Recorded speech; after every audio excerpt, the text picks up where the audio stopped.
Hey guys, Yankee here, and today I'm going to be giving my thoughts on Gwenpool Strikes Back. This is a 5-issue miniseries written by Leah Williams with art by David Baldion. And I'm going to be honest, get this out there right away, I did not care for this comic. Um, a lot of it I dislike, including the general premise. And then there's some stuff here and there that I did enjoy that sort of bumped it up to just kind of dislike instead of completely loathe. Um, so the premise of this series is, in my mind, too much of a retread of the end of Unbelievable Gwenpool.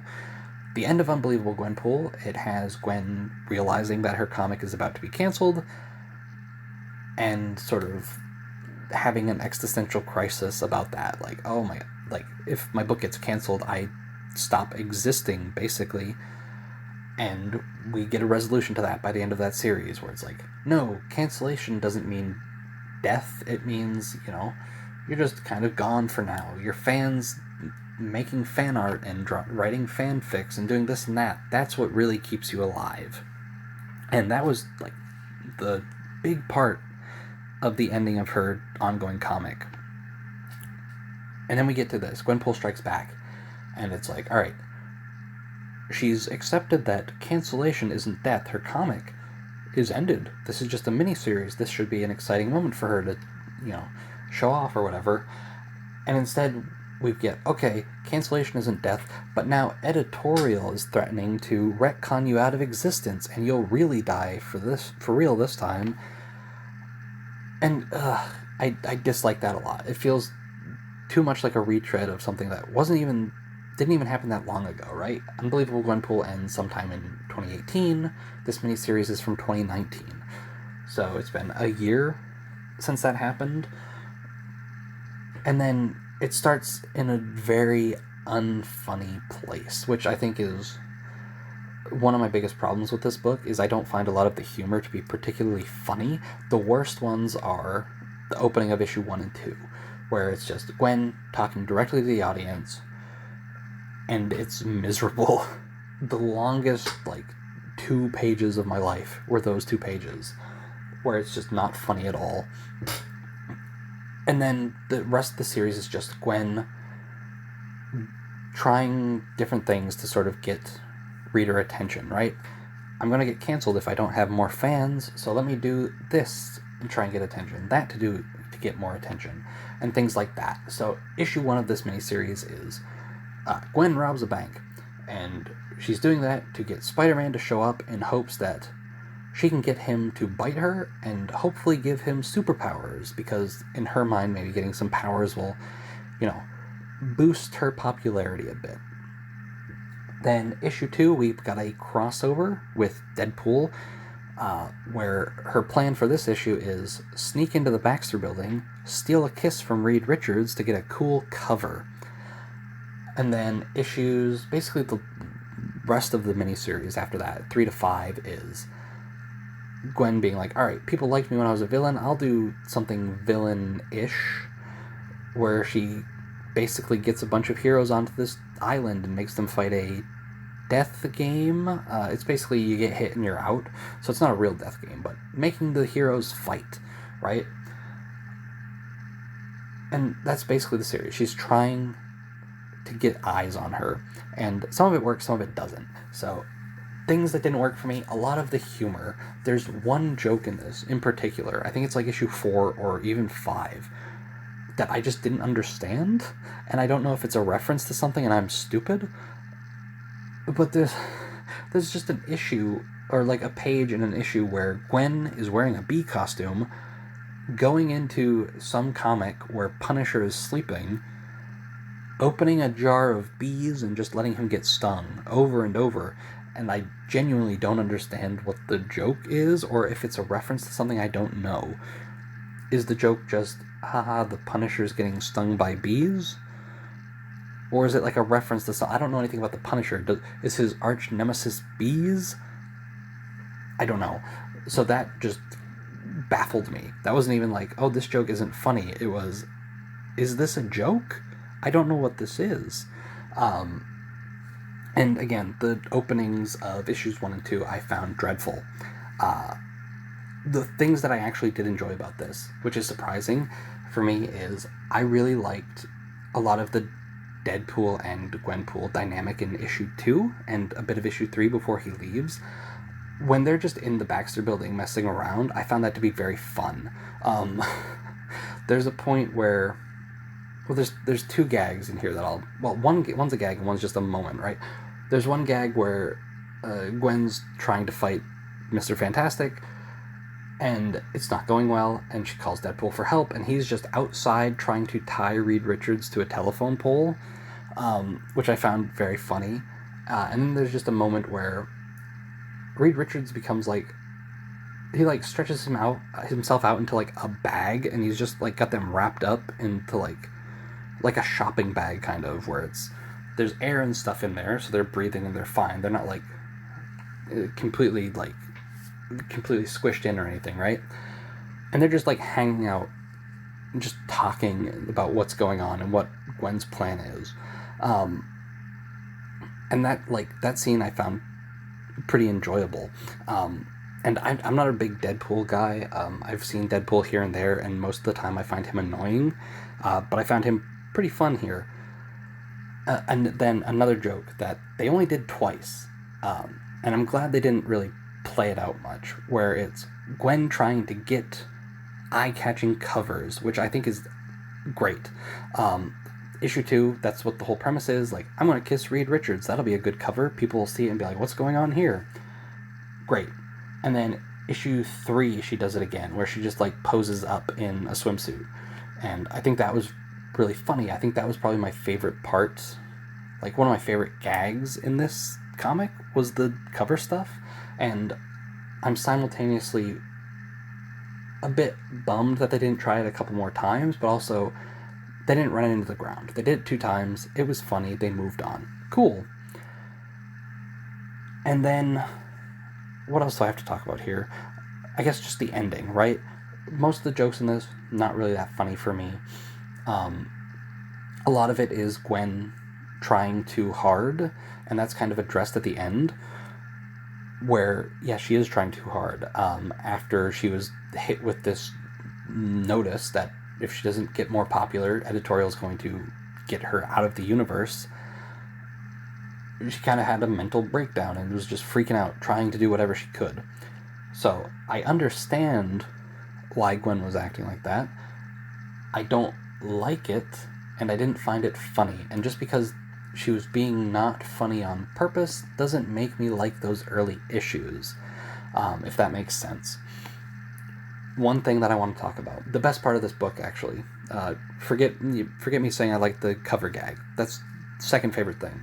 I can't believe I almost forgot to mention this. In issue 4, I think, when Gwen is hosting this not death game where the Avengers and everybody are fighting each other, she needs help. She needs a team to help her. And who does she call? She calls different versions of herself from different comics. This was by far my favorite part of the comic, where she's like, all right, here is Gwenpool from Unbelievable. Here's Gwenpool from this 2-issue Champions crossover, from West Coast Avengers and this and that. And she pulls out 5 different versions of herself from different comics she was in. And Leah Williams basically gives a quick summary of what each character is and how they act. And I found that to be really fun. And it showed that she had a really good understanding of which versions were popular, which ones people liked, but also how different writers do different things all the time. The Unbelievable version has this whole list of things that of why people like her and what makes her stand out and stuff like that. While all the other ones that appeared for 1 or 2 issues obviously don't have a whole lot going on for them, so they're just sort of quick sentence breaking down who they are and stuff like that. But there was a clear understanding of why this version of the character is popular, what these versions of the characters are, and basically addressing how inconsistent Gwenpool's character was outside of her comic, right?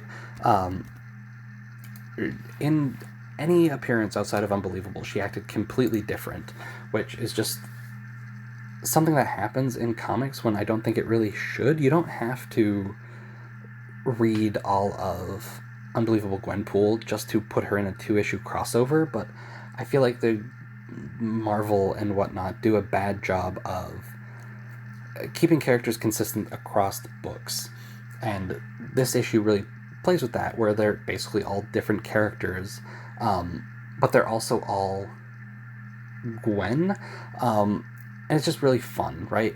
This whole dynamic of all these different versions of Gwen, interacting and trying to help current Gwenpool Strikes Back Gwen solve her issue is very fun. And the artist, David Baldeón, I'm not a huge fan of his art. I think all the people look like monkeys. I don't really like it. Gwen looks gross to me. But that's just like preference thing. I don't care for his art style. When it came to this section of the book, and we've got all these different versions of Gwen, he's doing his best to sort of replicate how they appeared in those comics. And for the most part, they all look distinct. Unbelievable Gwen looks kind of like Guri Hero's art style. It's clearly not them drawing it, but he does a very good job of kind of replicating that, right? Same thing with Champions. What is his name? Humberto Ramos, I think, is who the artist on Champions was. He does a good job of mimicking that style too, and like West Coast Avengers and then Superior Spider-Man Gwen look kind of similar, and that's sort of my biggest complaint with this section, is I couldn't tell them apart. So I didn't really know which of those two was talking and which one of them was doing this or that in this issue. But that's not a huge deal, I suppose. But yeah, this was by far the strongest section of this book. It showed a clear understanding of the different versions of this character, which was really good. I thought that was really fun. And then we get to the end, where Kamala Khan, who is a character Gwenpool has interacted with a few times now, basically sets Gwen down as like, look, you're having a mental breakdown, are you okay? And that's sort of how we resolve this comic, which is fine. It's not my favorite. Like, for this story it makes sense, but it's a superhero comic. A fight with a bad guy once in a while would have been nice in this book, but that's not like a huge complaint I'm throwing at this, right? It's just a different, I suppose. And then it ends with, and this is the part that I very much dislike now in retrospect, because nothing came of it. This ends with Gwenpool making herself a mutant, basically. She retcons herself into being a mutant. She goes to Krakoa, and then for the next 4 years, no, this was 2019, so it's 2024 now. So the next 5 years, Krakoa is currently falling. At the time of recording this, it's, April? The fall of Krakoa is happening right now. Gwen didn't do anything. I don't think she was a character on a single team book there. She had a single appearance in one of the Hellfire Galas, and I don't think much else, so I really don't know what the point of this retcon at the end was. Which, again, when I haven't really been feeling most of the book, there's moments here and there that I enjoyed, and then we've got this status quo change that didn't lead to anything. I don't know, a lot of this book it makes this book feel like a waste of time, right? The premise I don't like because it feels like a retread of something they already covered. The ending feels pointless because nothing ever came of it. So I don't really know what to do about this book. Like, I wouldn't recommend anybody read this. It's not the worst thing I've ever read. There's a lot of stuff that I don't find particularly funny, but there's some cool ideas here that I think were done well. But again, the premise and then the ending just kind of make this whole thing feel unnecessary, right? So yeah, it's fine. If you want to read Gwenpool, I don't think I'd really recommend you read this too. Unless you're somebody that wants to read like all of her appearances, then obviously you're going to read this. But if you just are interested in Gwenpool and want to read Gwenpool, I say just read Unbelievable. This isn't necessary. Yeah. Gwenpool Strikes Back, didn't care for it very much. Anyway, thanks for watching, and I'll see you guys next time.